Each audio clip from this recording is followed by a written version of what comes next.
Merci pour ce repas les enfants, c'était super. Bon bah, un café, une petite clope et puis... Pas bien.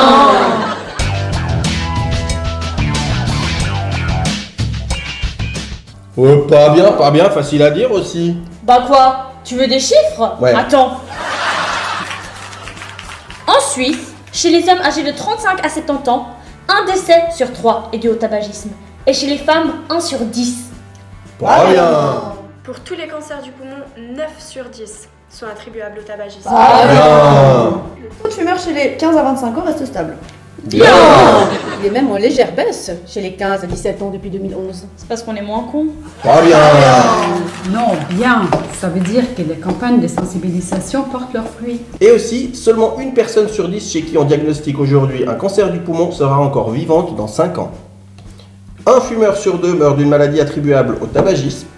Et les fumeurs meurent en moyenne 10 ans avant les non-fumeurs. Pas bien. Et vous, les pharmaciens, vous faites quoi pour tout ça? Bah nous déjà on écoute les gens. On va trouver une solution qui est adaptée à leur situation, par exemple des substituts nicotiniques. Il y a aussi des médicaments sur ordonnance qui permettent d'éviter l'envie de fumer, donc on va les conseiller aussi là-dessus, on va les orienter chez un médecin. T'as pas un truc un peu plus personnel? Si, on fait aussi du coaching. Il y a pas mal de pharmacies qui font du coaching anti-tabac avec des entretiens structurés. Et puis on fait aussi du coaching pour l'alimentation ou bien pour l'activité physique, pour les aider aussi dans ce domaine. Ouais, mais pour ça, il y a d'autres professionnels, du style genre coach sportif et des choses comme ça. Ouvert tous les jours, sans rendez-vous. Internet. Avec un vrai contact humain? Ah, bah, Mm. ouais. Bon, allez, les enfants, moi je suis fatiguée. Tout le monde au lit. Bon d'accord, je vais vous raconter une histoire pour vous en dire. Il était une fois une jeune Gauloise d'origine parisienne, un peu gitane sur les bords, et qui vivait à Dunhill, Arizona. Un jour qu'elle fumait, accoudée à la barrière du ranch, Winston, son beau-père, lui demanda « Dis donc, tu voudrais pas arrêter de fumer?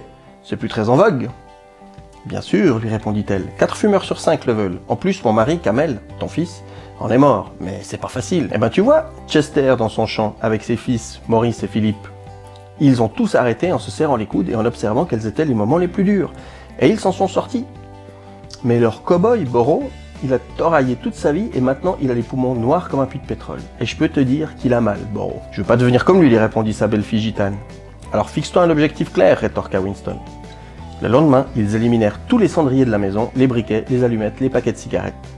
Puis pour éviter de passer la soirée à réprimer l'envie de fumer, ils allèrent faire un bowling, et là, pour la première fois de sa vie, la gitane fit tomber toutes les quilles d'un coup. C'était un lucky strike.